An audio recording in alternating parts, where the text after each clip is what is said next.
Well, guys, yes, another Nostalgia Critic video for me to react to, and it is something, of course, once again, Nostalgia-ween, and on account of this month, but it's been quite a while since, well, you read the title, you know what's going on, on account of me doing reaction collabs with someone. Now, you guys most of the time have seen that I've done quite a lot of collabs with the review videos, but there have been times, and whenever, I do reaction collabs with some friends of mine, or sometimes, most prominently, like I have my dad joining by my side with whatever we react to. But yeah, overall. So yes, guys, for the first time, and yeah, for this reaction video to something Nostalgia Critic, yes, this is a reaction collab to something Nostalgia Critic, and that being something which, yeah, Nostalgia Critic's review of the Hotel Transylvania films. And yeah, joining me for this reaction collab, well, I will let him introduce himself. Take it away. Hey, what's up, Internet? Nate Thomas here. You might know me from Lost in the Story reviews with Jeremy Mize. I'm often the guest critic on his channel.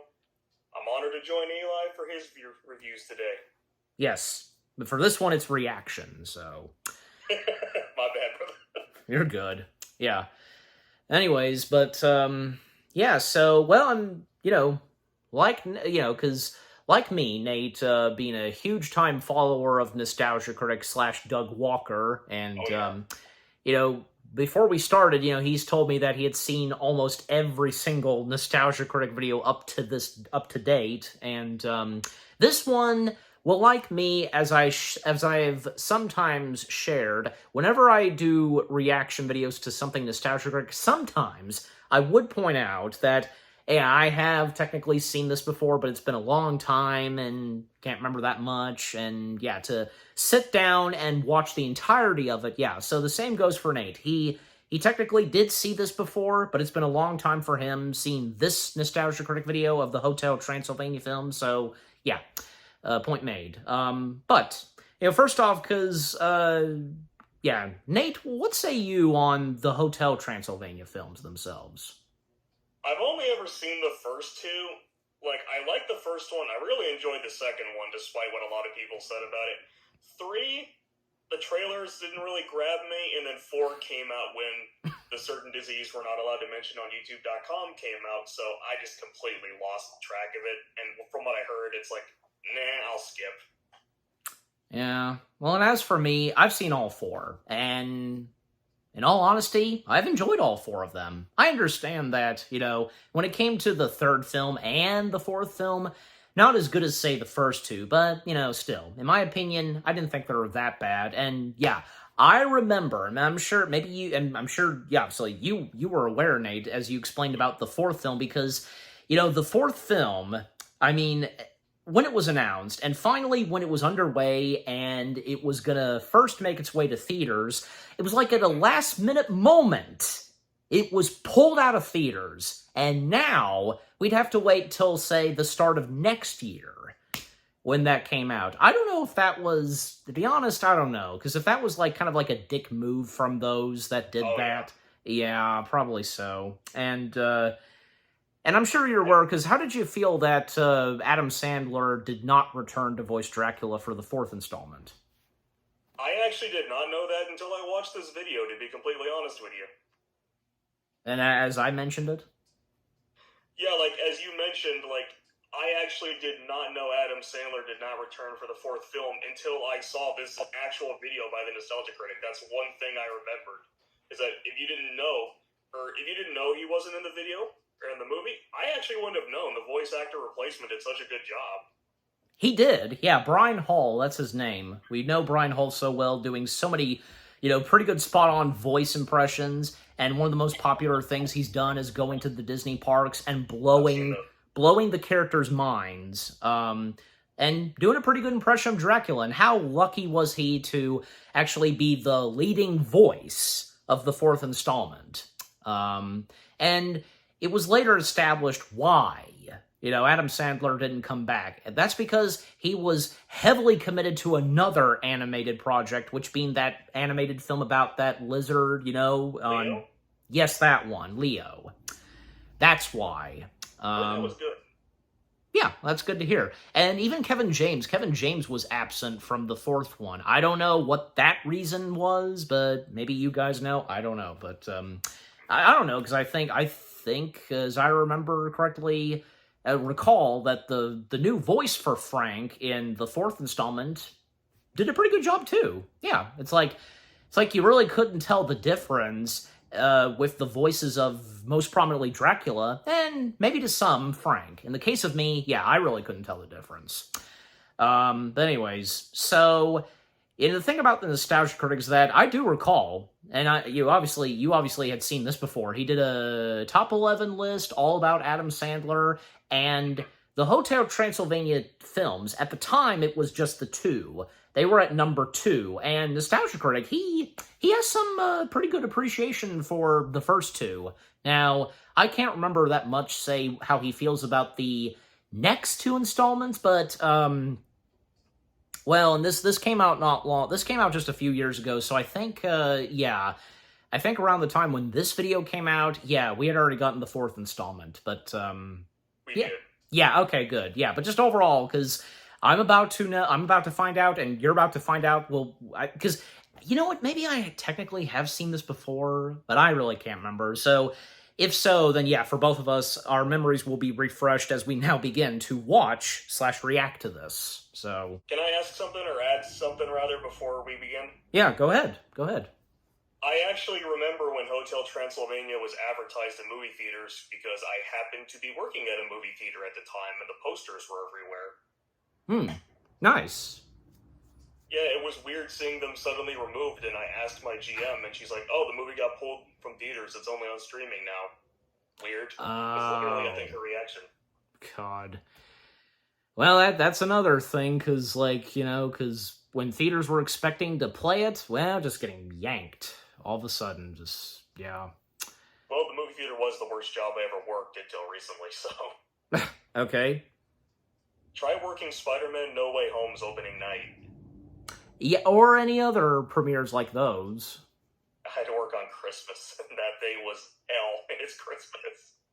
Yeah, or like, say, I don't know if you were there, because, well, other big movies that came out around Christmas, like, you know, like, say, the Star Wars sequel trilogy, for one thing.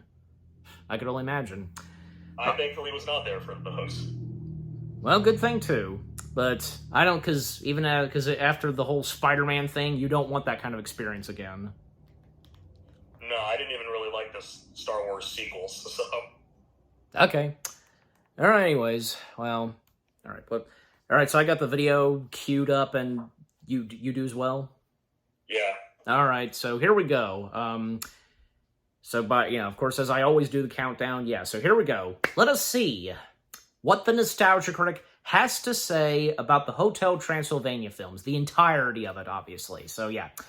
Here we go. In 3, 2, 1, go. This episode brought to you by ExpressVPN. The best VPN there is. Take back I pray your I did online not get privacy ads during today. this. Also brought to you by Yeah. Chime, the award-winning app and debit card that can save you money today.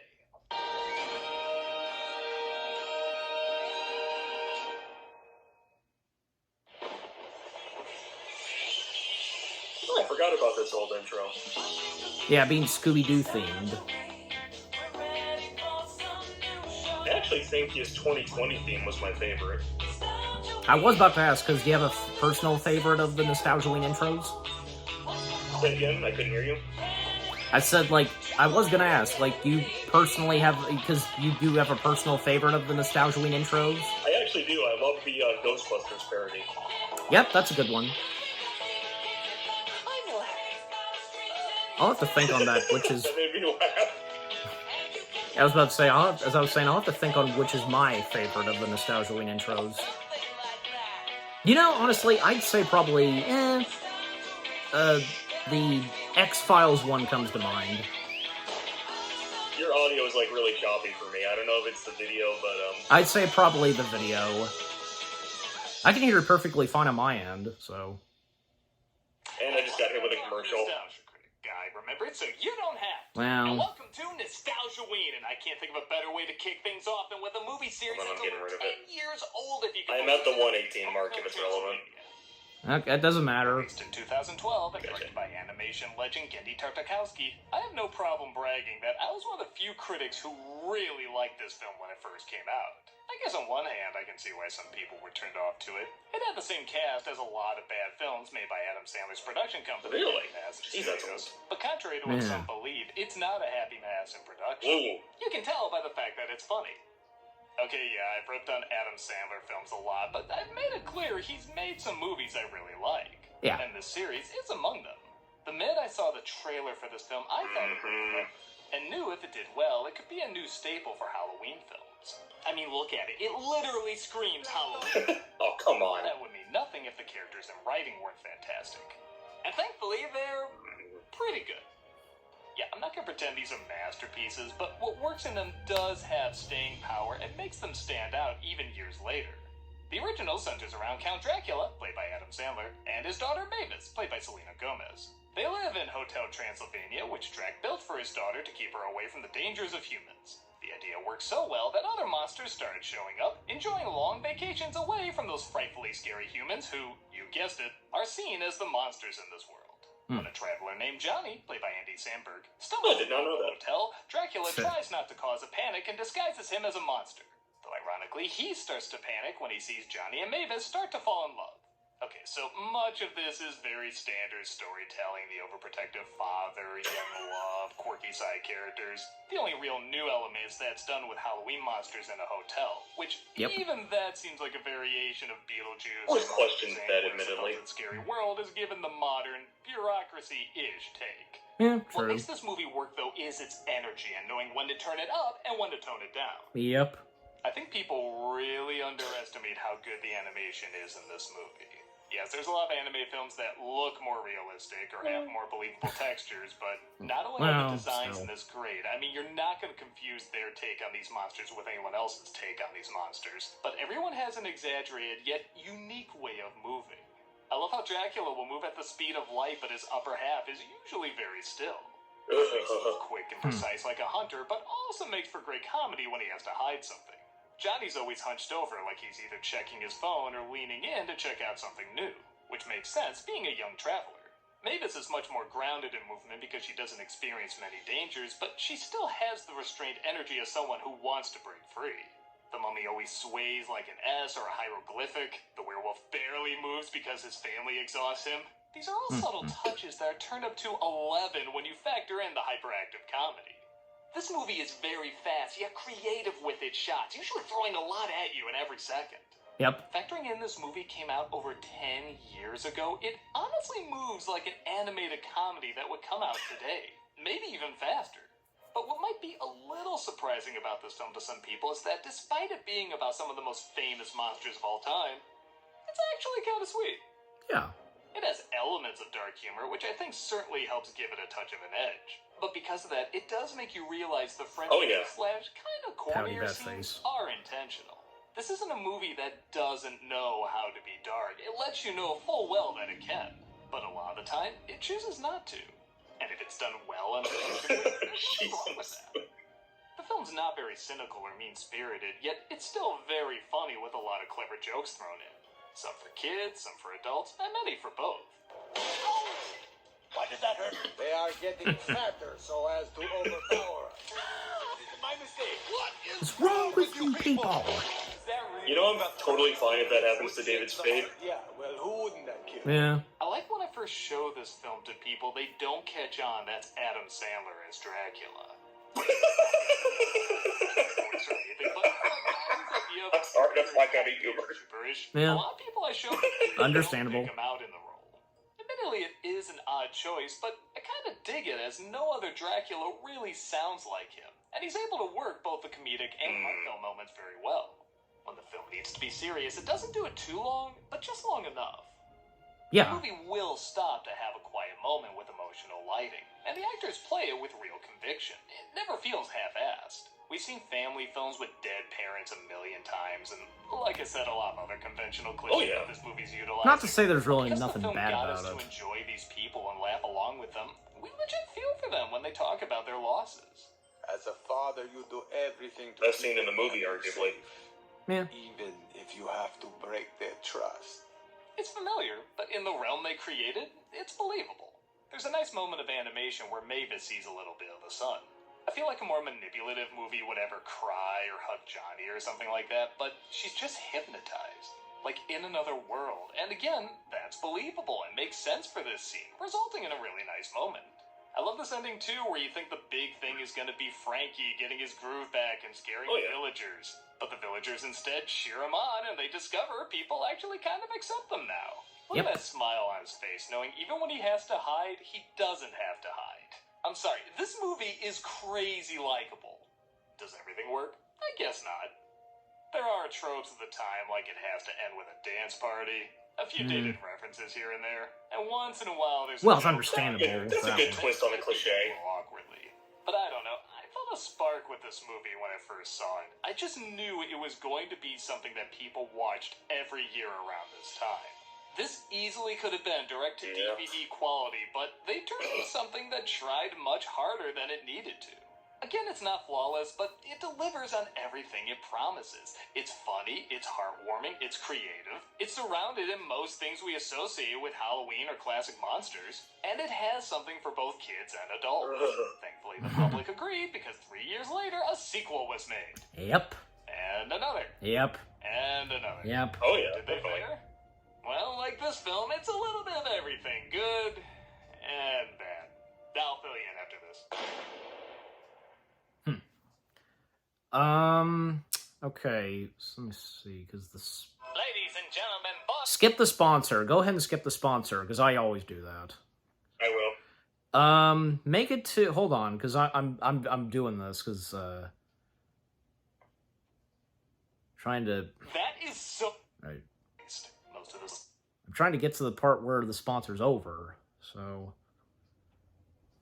Cut to 12:04, that's where it is. Some hearts and Birth by Sleep every Friday on Twitch. Like, he goes back to the review at 12:04. Okay. Yeah, okay, yeah, just, thanks for the heads up, but... Well, I've got it paused right at... We also have new content 6 days a week. Hope to see you there. Okay.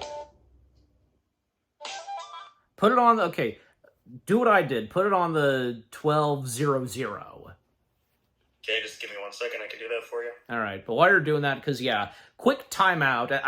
Whenever like the sponsor plays and so on, I always when I skip it and I briefly there's a timeout and I talk about some things. But we should, Nate, by all means, we can start with you. Anything you've got to say? Because with what he said about the first film and such, I really don't remember any jokes that didn't work. Admittedly. For me personally, I don't know. It's like I made this comment because when it came up to the Twilight, clearly it was the Twilight reference. I think that's fine because then we get Dracula's reaction to seeing that and like that, because his comment on today on modern days and how they make how there are movies like those, That's a nostalgia critic you should watch at some point because he did all the Twilight movies. Yeah, and obviously, well, I most prominently know the one where he did a live review with an audience. Mm-hmm. Yeah, because actually that was when he, at the time, he temporarily came back as the nostalgia critic for that. But that was, of course, until a year later he officially came back as the nostalgia critic. But anyways, yeah, and also, because what were some of the stuff that you laughed at most prominently? Because you really got some good laughs. Which were those? I admittedly laughed at the "Why did that hurt me?" line. I don't know why. That just made me laugh hard. Yeah, and because if you heard what Nate said, because on his end and how he's watching the video, there was an ad. Luckily for me, how I have YouTube on the tablet, there's none of that. Thank God, but. It's not Nate's fault. He can't help, he couldn't help it because of the ads. Got ads are always a pain in the butt, but we have to have them. YouTube has to have them. But I don't know. We'll see. Hopefully, if that's the last ad for you, Nate, we'll see. But please make it so. Yeah, I agree with you because we paused at the 12:00 mark. So yeah, but any other comments you have with what we've watched so far? I think the first film honestly works arguably more powerful as a drama with good laughs in there. Yeah. Here's another thing, because as Nostalgia Critic brought up about the animation, and as the films had come out, the animation kind of having like a slight change and such. I mean, what say you on that? I think this was done by Sony, so this is the group that would eventually bring into the Spider-Verse, so I think you can clearly see the early roots there.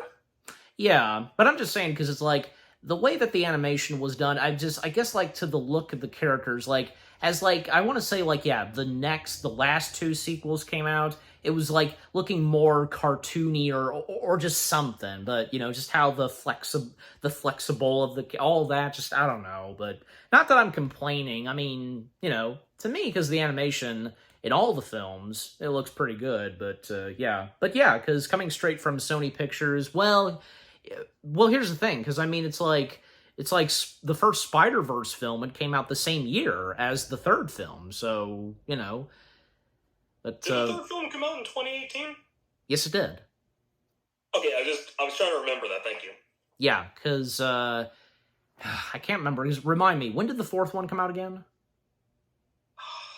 I want to say 2020, 2021, something like I think that. I want to say, I think 2021 sounds right. Yeah, I think either that or 2022. But yeah, but besides the fourth film, because yeah, the first three, because yeah, the first one coming out in 2012, then this first sequel in 2015, and then the third film in 2018. And my dad and I, we went to go see that in theaters, and yeah, because some quite big animated films that came out that same year on account of that. There was The Incredibles 2, and of course, most prominently, another film for Sony Animation, which of course being the Spider-Verse film. But Great film. absolutely. Anyways, all right. When is part 3 coming, Sony? We already know when it's coming out. We don't have to wait too long, but let's not dwell on that, okay? Because let's put our focus back on this. So, yeah, I've got nothing else. I got nothing else to say. So, but obviously until after the video's completely done. So, all right. So, countdown. We'll start the video. 3, 2, 1, now. Right. Perfect synchronization. A bit off, but I think we're good still. 2015, Hotel Transylvania 2 was released. Most of the same team came back, and once again, based on the critic score, I was expecting this to be a... With the exception of CeeLo Green. I mean, not only is it a sequel, it's an Adam Sandler sequel. Surely this is where things must go awry. When I saw it, I kept waiting for the movie to go south. That's clever. Absolute garbage moments. But thankfully, those moments never came to me. I guess there were underwhelming moments, but I actually saw this as a damn decent follow-up to the original. It continued the story, not just repeating the last one. It upped the humor, expanded the world, and still had the same amount of energy, comedy, and heart that the previous one did. The story centers around Mavis and Johnny getting married and giving birth to their son named Dennis. When Dracula discovers Dennis might be half vampire, him and the boys try to help him discover his inner monster, but find their usual and literal not quite what they remember them to be. Johnny distracts Mavis by taking her on vacation, and all this is being done while trying to keep the news of Dennis being half-human from Dracula's father, Vlad, played by Mel Brooks. I raised my Oh, really? I did not know that. kill and steal the souls of humans. How could you not know? This is Mel Brooks we're talking about. I've not seen any of his movies. I am glad Okay, you should. The last third. If it was just Yeah, a friend of mine's bugging me to see Spaceballs. Story, I think I Watch it. You need But having them to. travel to their old stomping grounds and constantly being disappointed only gets better when they return home to find he's there. You know inevitably Mavis has to find out about their scheme, but in keeping with the movie's humor, that's not the end of the joke. We hear Drac jokingly saying some harsh things about her mothering, and you know that's gonna make it back to her in one way or another. Yeah. But the way it does is amazing. It isn't just a recording she plays back for him, but it's a music video somebody made after it was posted online for millions to see. YouTube's fast, but jeez. And Young Frankenstein and 60s Jokers randomly in there. Forgot about that scene. That is so many layers of humiliation, it's hysterical. Is it bad I want to see Sandler in a recording booth doing that? I can see where some people might be turned off. They still have a dance number at the end. They have an even more pointless one near the beginning. What's that? Wow. The electric boogaloo? If I show you I can bust a move, will you try to fly then? And the climax certainly has a lot of energy for kids, but not really many laughs for adults. But still, all the movie has to focus on I disagree a what little these bit. characters would naturally do in these situations. Because these are very naturally funny characters. When something goes wrong, it's fun to see all the different ways they'll react and usually make things worse. Most of the heartfelt moments still work too. It's pretty adorable when Dracula looks at his daughter during the wedding and sees her once again as a little kid. Yep. The fact that Vlad is persuaded in a pretty timely manner shows he does value his family. Even the connection between Dennis and the Wolfman's daughter is pretty friggin' Winnie. precious. This Yeah. was just a throw. I was just about to say she has a name. Seeing her interact with him is pretty damn cute.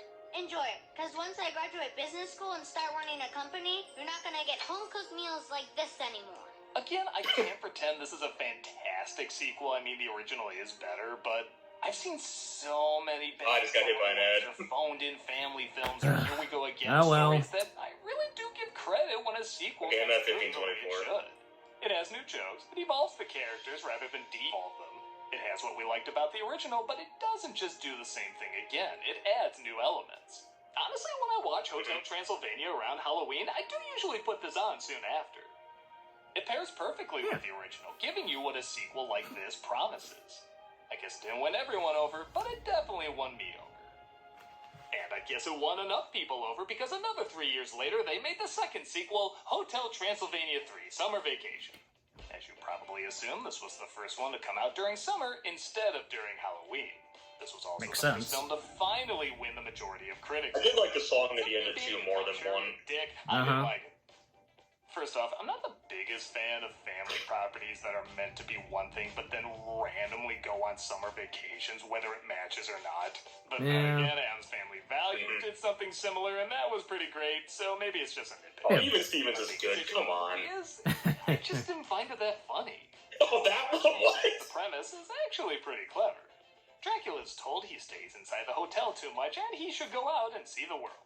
The family plans a monster cruise for him, but little do they know that the famous vampire hunter Van Helsing, played by Jim Gaffigan, is trying to hunt down the famous vampire with his daughter Erica, played by Katherine Hahn. Yes, these movies still have great casting.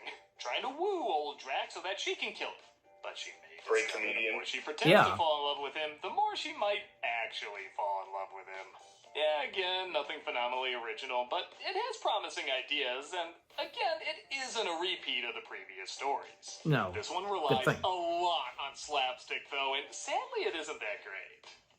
Maybe a lot of kids really liked the climax of the last film, and they said, let's just make the whole entire third movie that.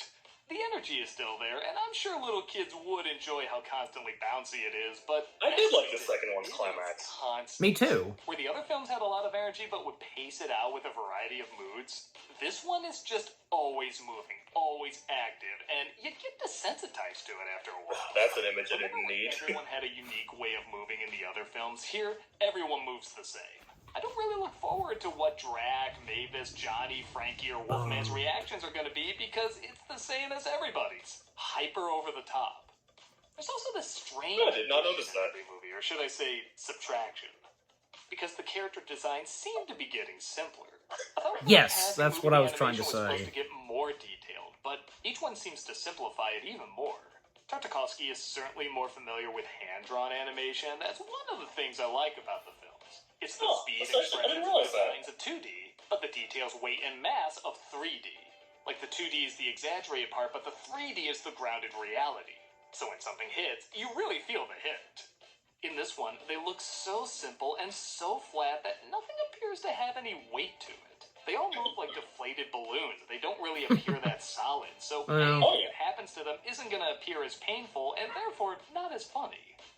Maybe it was a time and budget thing, or maybe they were just more comfortable making them look flatter, but either way, the animation It's like didn't King across Jong the from size and Norman the scale North. that the other movies did. Tuh. And yeah, were you annoyed by the dance numbers at the end of the other films? Oh, wait! There's a scene where a giant sea monster has to be defeated by finding the catchiest song to play. This already sounds pretty gimmicky, but who knows, maybe we're about to see the next Kate Bush Stranger Things moment, I don't know. Well, it is anything but that. The song they play and dance out to is the goddamn Macarena. Of course it is. Jesus, even when the song was popular, it was the worst. maybe that's Not to the everybody. joke. Like, it's so bad, and that's why it's so I funny. don't hate the song, but I'm definitely not in But I favor of don't it. know. The only one Yeah. annoyed by it at first is the grandpa, and even he gets into it. Maybe it's like Vanilla Ice dancing. Well, on in account of Ninja Mel Turtles Brooks. too. Like, oh, it's so cringy. Voicing. You gotta love it, but yeah, this really doesn't work for me. Say what you will about the other dance sequences, but they had energy and some freaking original music. I honestly couldn't believe I was seeing what I was seeing with this. Why the Macarena? Of all the laughably lame songs you picked, I really what like was the one Two's that final wasn't song, laughably Love of the lame? Monster. It was just lame. Yeah. Who the Yeah, hell would I love. enjoy Yeah, this? that Holy was shit. good. Is that an M next to those views? Wasn't there a more popular annoying song that came out that year, 2018? Maybe they just leaned I into can't entertaining remember. little kids and found the bounciest thing they'd want to watch over and over. I mean, okay, sure, I guess it is a kids movie too, but that's all it felt like now, a kids movie. Yeah. And sure, if I hadn't seen the other two, maybe I would have found this passable, but I did see the other two, like most people should. There's a 3 in the title. Obviously, you're supposed to see the other ones. And this just didn't seem on the same caliber. That dog is I'm scary. glad it seemed to make a fair amount of people happy. I mean, Well, we'll talk about the God, dog that's a later. fair amount of people. But for me, Okay, you're on. it didn't have the same ghoulish magic as before. But I guess they Okay, and that was supposed to be a commercial we were break. given the final sequel, Hotel Transylvania 4, Transformania. Released Fair. this year, actually. Yeah, a lot of people forget this was even a thing. Okay, yeah, I was technically right. 2022. This was the first one not released in theaters, but instead on Amazon. It's also the first one not directed Oh, by so that's Critic, what the year. and the first Yeah. one not to have Adam Sandler as Dracula. In a pretty cool move, they got a YouTuber who went viral impersonating Sandler's Dracula, Brian Hall. Yep. And give him credit, if you didn't tell me they switched him out, I'm not sure. And boy, can you tell. You could spend the entire day pulling them out and placing them. Now it's time to start the actual planned part of the celebration. Oh, did you see Oh, yeah. that? Who is that guy, sir? Breaks a lot? Oh, hey, maybe wavy. Just making a couple of tiny adjustments. He did a pretty damn good job, not just getting down the impression, but also the jokes and emotional moments. It was a good choice on the studio's part. With that Yeah. said, this seemed to be the Yeah, I wouldn't have known. audiences and critics finally agreed on. And not in a good way. It wasn't hated, but it wasn't really liked either. I guess I found it okay. Okay. The story is Dracula is going to retire as the owner of the hotel and hand it over to Mavis and Johnny. When he hears Johnny's plans for the hotel, though, he freaks out and makes up a real estate law that says only monsters can own it. To fix the problem, Johnny asks for the help of Van Helsing, who I guess is a good guy now. I don't care. He moves through this lab pretty funny.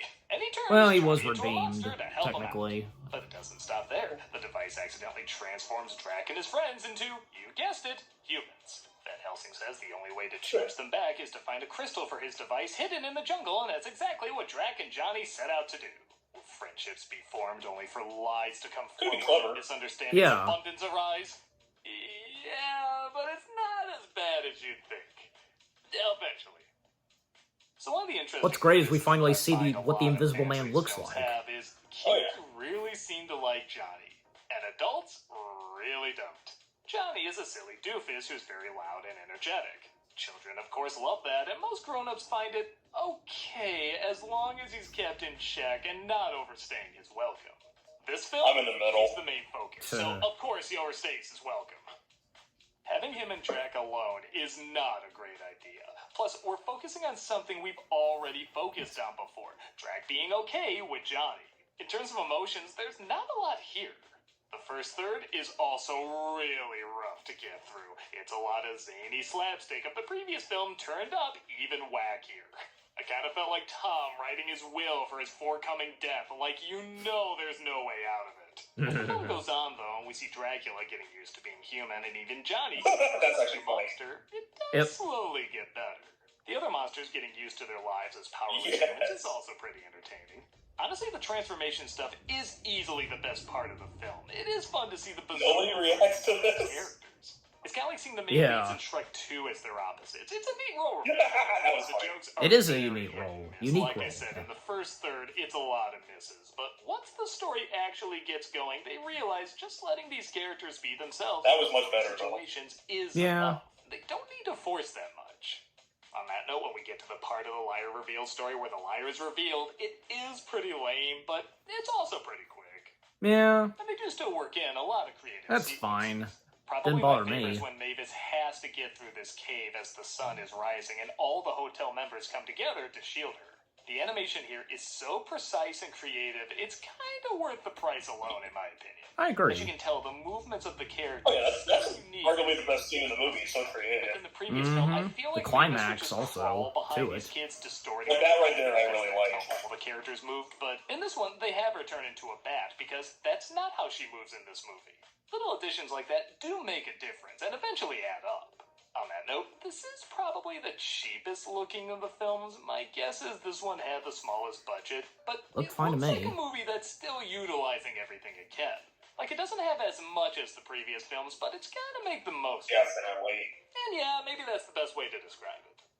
My guess is this was made during COVID, and I'm sure going to Amazon there were production issues left and right. You can definitely tell. Tried their best and Sorry, made what I'm I think gonna is a I'm gonna mispronounce his name, but is the director was definitely not there. Series? Mhm. No, but I guess it's better than the last You're one. not alone. I had trouble I guess I can't be mispronouncing. angry it went out on just an okay note because it's honestly impressive we got as much creativity as we About did. I 26 think a lot of minutes. people looked at the cast, the fact that it was a slapstick cartoon, and assumed it was going to be for the lowest common denominator.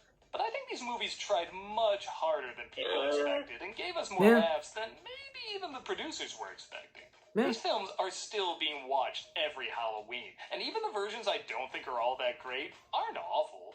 I think they're just passable kids' movies, where the others seem better at being for both kids and adults. I know in some ways it seems like a strange series to praise, but I like classic Halloween monsters, and I like good writing that We all knows do. how to have fun with them. I'm sure Definitely. not everybody's thing, but I think for people who enjoy the sugar high of Halloween while also laughing and celebrating their favorite monsters will get a kick out of them. They're Absolutely. not perfect films, but they're perfect fun. Kids can admire the bouncy, fast-paced energy, and adults can admire the in-jokes and artistic designs of the world and characters. With that said, what are your thoughts? Do you think these are just annoying children's films to put on to shut your kids up? Or do you think there's a lot more to them? Do you think they get better? Think they get worse? Like all of them? Hate all of them? Let me know your thoughts in the comments, and perhaps I'll see you the next time you check in. Absolutely. Anytime, Doug. I'll agree. Welcome to Hotel Go Transylvania! I'm gonna stop. Nice way to end it off. Nostalgia-ween has just begun! I'm Boo. Oh yeah, that's right. Because this is Wouldn't the take to the heart? Yeah, well, who wouldn't that kid? this is the first. This one was the first of We're still that doing year of cameos for Nostalgia charity, Wing. yeah. Okay. Yeah, it was the first Nostalgia Wing that year. Yep, as he just established at the end. Okay, so is it over on your end as well? Just ended. Okay. Did you wait for? Did you end it off where right before? Like you did let it play where? Yeah, the Channel Awesome logo shows in that audio clip. It's just getting to it now. Oh, okay, yeah, because again, on his end, it's because of the ad. Yeah, it's over now. It went to the charity shout out. All right, yeah, the same for me. All right, we're done.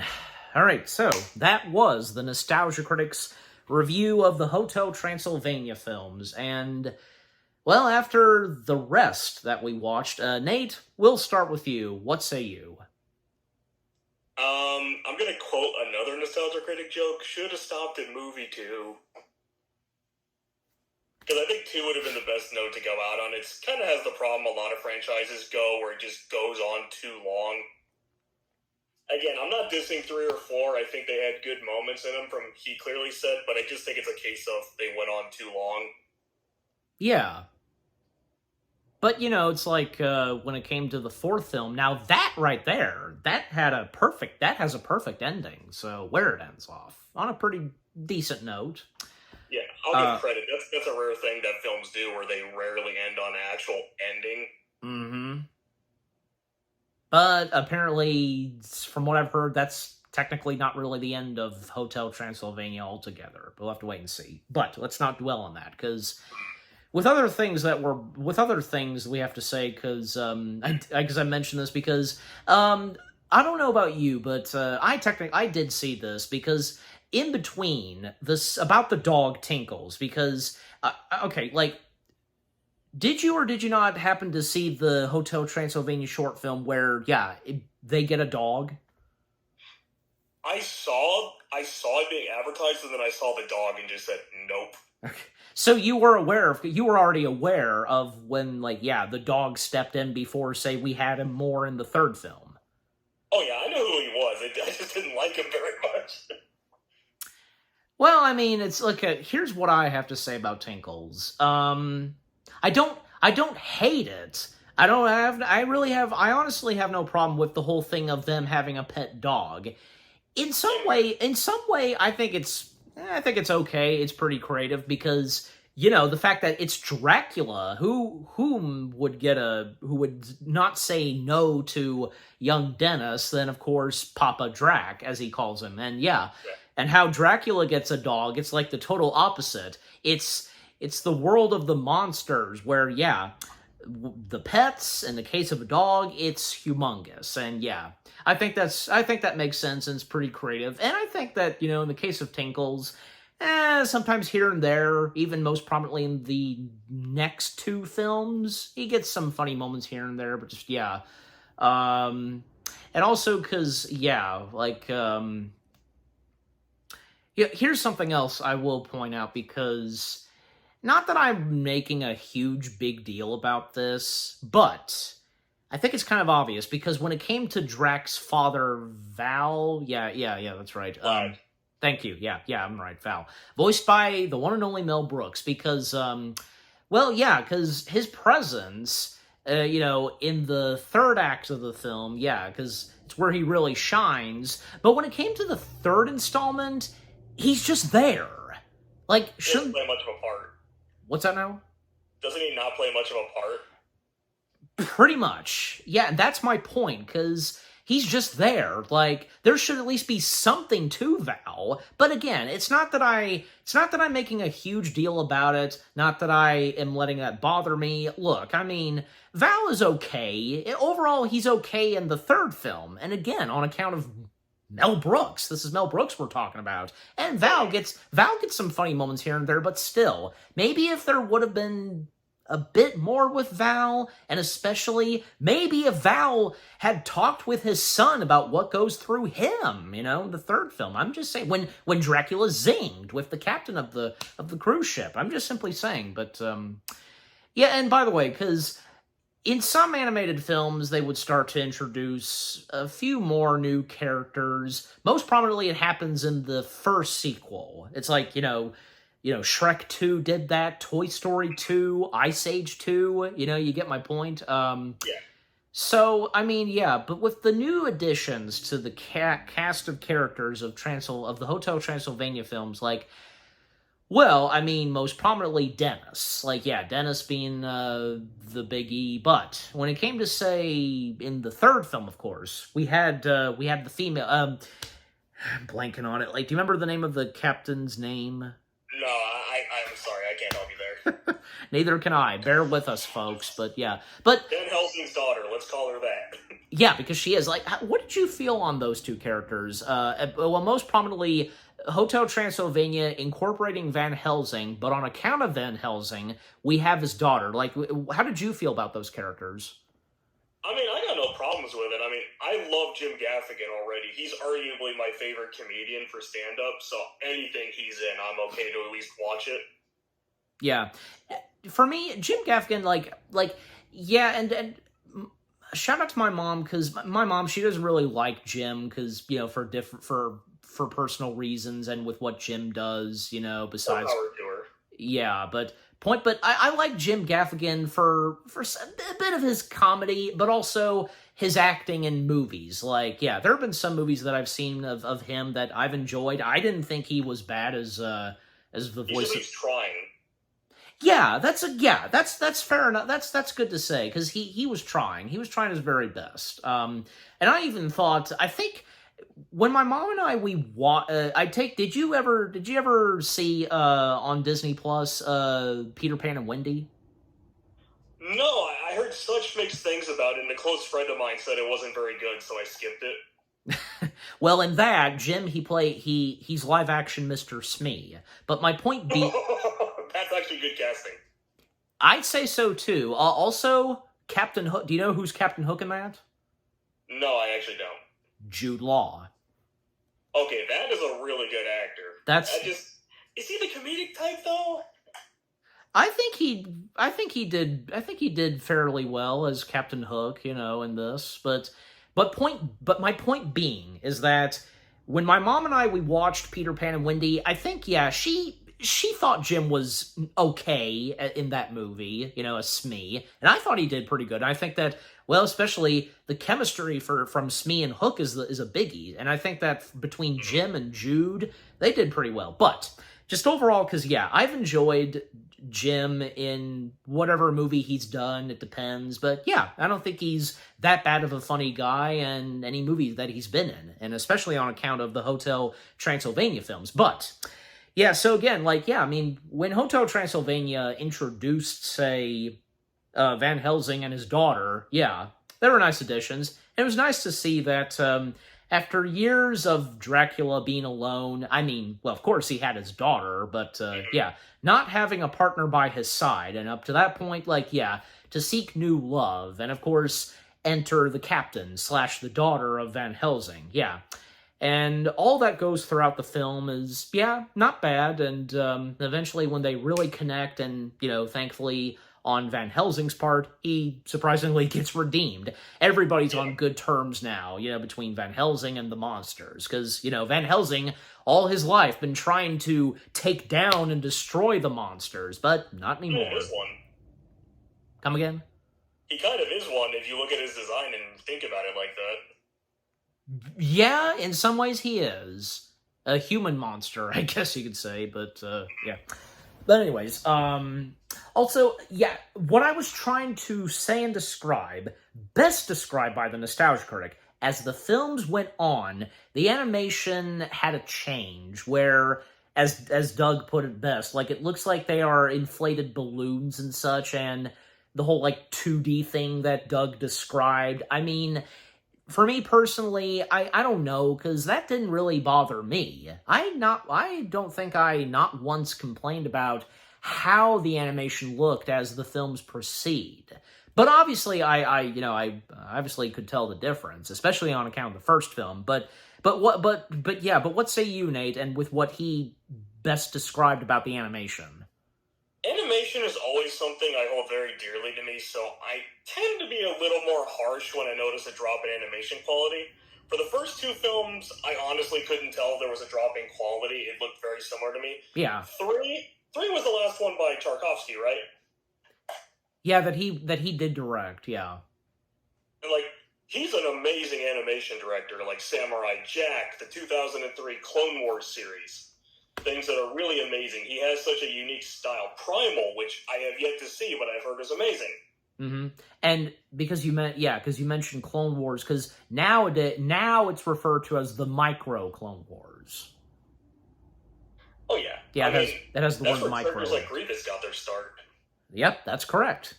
That was technically Grievous's debut, even though technically Revenge of the Sith was, but Clone Wars came out before that. Exactly. That's what I'm trying to say, because with because I don't know how to put it words, but see, I mean, I have no memory of this. I don't know exactly. I don't know if you do, because when Grievous was first announced, it was either that or Revenge of the Sith, because when it was publicly announced about the character of Grievous. But anyways. I think most adults hadn't seen the animated series, so that's how they were introduced to him, but diehard fans who watched it knew who he was, I'd want to say. I think the same kind of goes for me, but here's the thing. I really can't remember when I had first seen the Micro Clone Wars. I do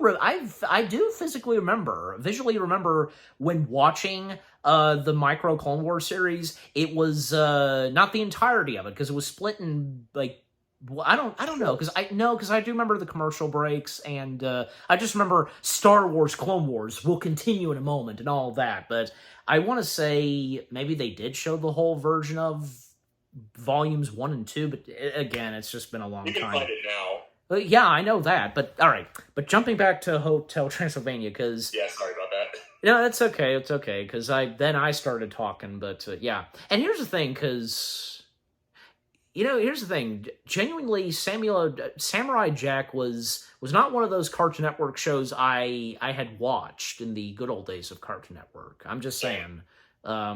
What about like some of his later works? I take it if you had seen it already, the one animated film that he did on Netflix. Which one is that? That's I'm trying to remember. Well, now I'm blanking on the name, but it's the one with the dogs.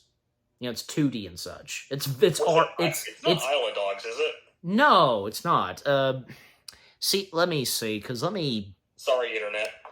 Yeah, let me. I'm typing that in, so. I think I know which one you're talking about. I just can't remember the name. Because that's the one where, man, it's called Fixed. That's the title. That's the one where... Oh, yeah, I've heard of that now. Now, that's been one of his latest projects, animated project that he's done. And this one, man, because we've seen him do quite a lot of family-friendly animation, but... Yeah, but Fixed is the total opposite, so... I mean, wasn't that Will Ferrell movie with that dog a few years ago? No, that was that was live action. That was entirely different.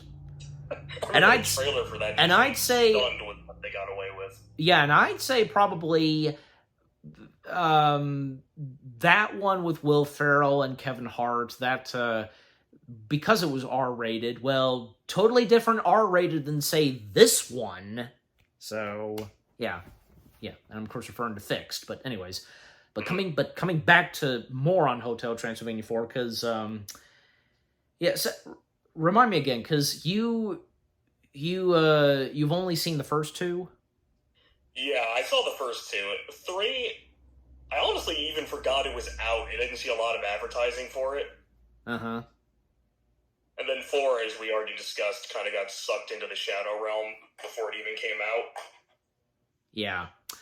Yeah, that's true, but like I said, because me having seen the last 2 sequels, I didn't think they were that bad. I mean, and also because, very, of course makes sense that he did this because the comparison to Sandler and Hall, them voicing Dracula, I mean, could you even after listening to that, could you now tell a difference or not still? Maybe just a little, but it's still extremely hard. It's still very convincing. Like, maybe it's because my hearing is really good, but I could tell it just a little bit with the inflections, but not much. Yeah, and see, that's why it's always great to have any voice actor that fills in for someone who's voiced that character in an animated film, whom are clearly would not be available to reprise the role for if there's any show that's straight from an animated movie.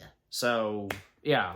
Always having, they should always have a pretty good voice actor, whomever, to do a pretty good spot-on impression of that celebrity.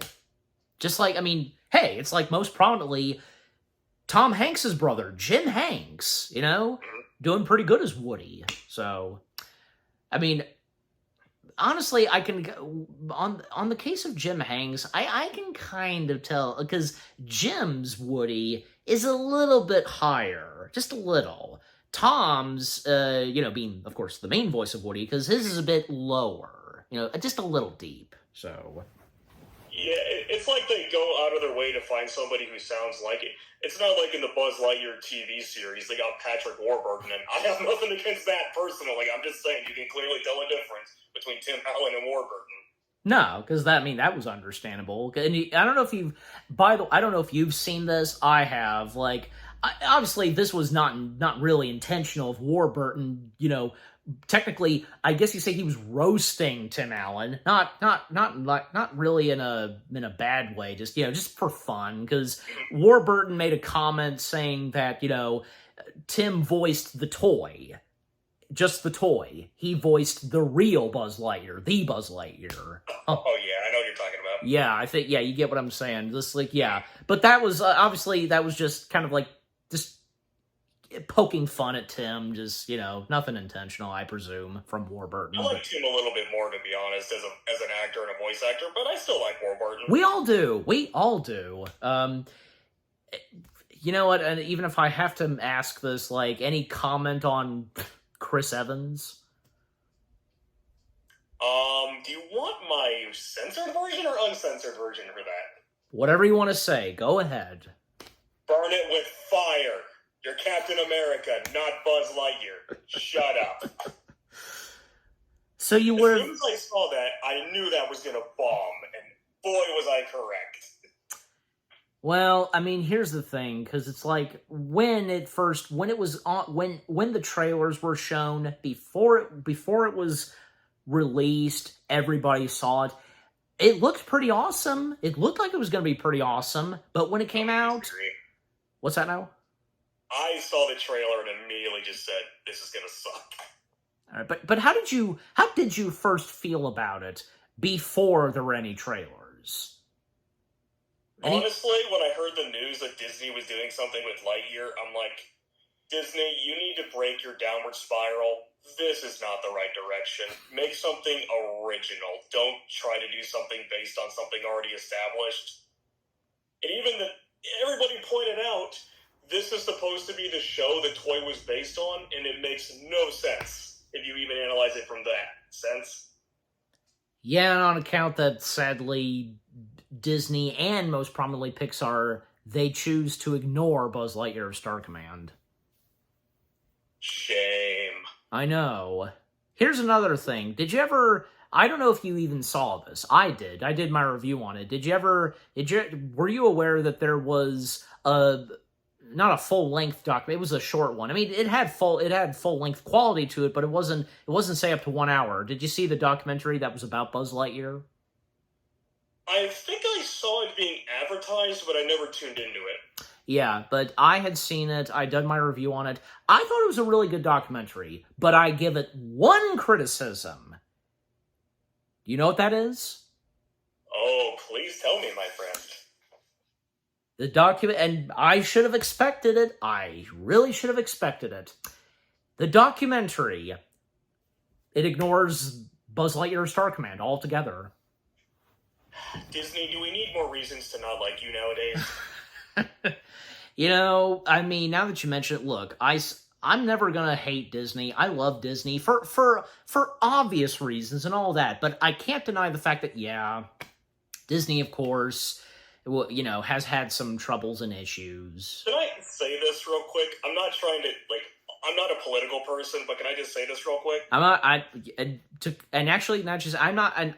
hate to be political, but I'm against it, but sometimes you gotta, sometimes there are some certain things you gotta voice, and, you know, nothing, just, like, in the case of movies or movie companies, all, like, just that and such, you know, but... This is my take on that. Okay, but I'm done. Go ahead. What were you gonna say? No, I'm saying, like, I'm political in my personal life, but I don't like to really discuss it outside of... This is my take, Disney. We don't need everything to be political, Disney. If you're gonna make something political, make a movie where it works. Don't just, for lack of a better metaphor, hit us over the skull with a jackhammer, hammering in the messages. Just remember when messages used to be subtle? Go back to that. Yeah. It's like, I don't need to be told what an evil person I am. You know what I mean? Like that stereotype that, I want to say that really started in the 90s, where everything had to teach a lesson. Sonic Says, for example. Heck, even He-Man started having PSAs at the end of it. There is something really weird about seeing He-Man in a big comfy chair doing a PSA. Or like, say, Lou Albano as Mario. That's actually so bad it's good. That's actually hilarious. Yeah, about drugs. He gives the whole thing of drugs. You go to hell before you die. I was hoping you mentioned that. You take drugs, you go to hell before you die. And as Nostalgia Critic brought that up in one of the commercial videos. Oh yeah, I remember that. That's one of my favorite things. Even like, even Doug doing his Mario impression. You go to hell before you die. So I can actually do that pretty well. You go to hell before you die, you stupid man. You stupid man. You stupid man, if you do drugs, say no to drugs, say yes to alcohol. Yeah. Tell me you wouldn't see him doing that. Or say yes to dairy products. Okay, I'm okay with that since I love milk. Me too. All right, but We're getting off topic. We could probably do this all night. I know, but I will say this. Then coming back to Transylvania, because you know, here's the thing, because Disney, look. Here's the thing. They've had some, like, as much as I've enjoyed most of what Disney has been releasing, I didn't think it's that bad. But yeah, because you gotta, like, okay. In response to how you feel, Nate, and to everybody else, and that goes for, I'm sure, some of you viewers, do more movies with good potential, good stories, and all that. I'm all for that. I'm just saying, like, keep the politics out of the movie unless it's worked into the story. Yeah. Well, I mean, yeah, because, I mean, it's like, look, there have been some good Disney films that have had a little bit of political stuff, but what is specifically going on in the storyline that, just that kind of thing. But anyways, coming back to Transylvania, because we've been going off topic, but for understandable reasons, but yeah, leading up to this and that, but yeah, because I mean, well, I mean, it's like, okay, like Doug, like, not saying, like, yeah, it's obvious that he didn't hate the next two. Far from it. Yeah, exactly. But, and it's nice, and, according to Doug, because that's not to say that the last two Transylvania films were hated, just, yeah. But, I guess overall, because they just had bad luck, they pretty much, yeah, but I want to know how much it involved the director leaving, or it was a different studio, is what I'm more curious about. That I don't really know. I think he did stay. I want to say I'm pretty sure he did. He did stay on as a producer, if anything. Just, but I have to Feel free to fact check us. Yeah, I have to go back and look. But anyways, but I don't know. Can you think of anything else to say about the Transylvania films? I think the first two are great, and the last two, they aren't bad. They're just okay, I guess. That's all I can say. They're just okay. Yeah. I think by this point, I think we've said all we could say after the reaction video is done. So, yeah, we'll just leave it at that. But I would think so too. But just again, overall, I've really enjoyed all four of them. That's my personal opinion, and that's just how that's just how I personally feel about all four of them, and on account of 3 and 4. But besides all that, overall, the Nostalgia Critic video itself, his review of the Hotel Transylvania films, it was pretty good, enjoyable, and, of course, hilarious, as any of his videos are. And, what say you? Last words and such? Final thoughts? I think you took the words right out of my mouth. I mean, it's Doug as the Nostalgia Critic. What's not to like? Absolutely, yeah. Okay.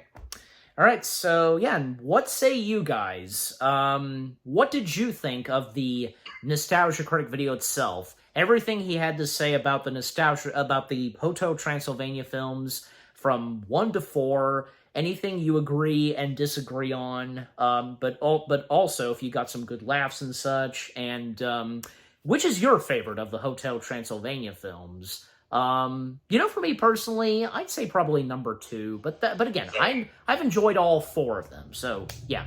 But my personal favorite would have to be 2. But anyways, did you think that Transylvania's 3 and 4 were okay? If you enjoyed them, if you got some good laughs and such, and some positive things that Doug said, if you feel the same way too, do you feel the same way, just like what Nate said, that maybe they should have stopped at number 2, but still, with what the next 2 had to offer, especially on account of what the 4th movie had to offer, just overall, again, what did you think of the Nostalgia Critic video itself, with what me and Nate had to say, our reaction to it, and what did you think of our reaction to the Nostalgia Critic video itself? Leave comments and give this reaction video a like, as always.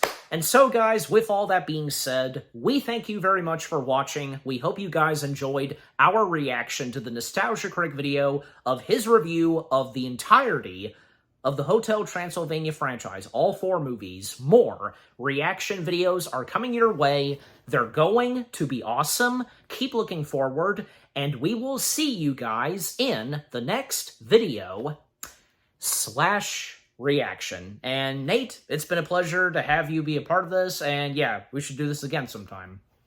Hey, I'm always happy to fill the guest critic chair. Yep.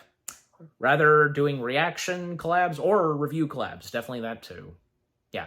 And, well, any last words? Say goodbye, as I always ask my guests. Well, I hope you enjoy this, and we'll see what happens in the future. Every day's a new day. Yep. He says that for me. Again, we thank you very much for watching. Take care. And until, there's more to come reacting to more Nostalgiaween. Peace out.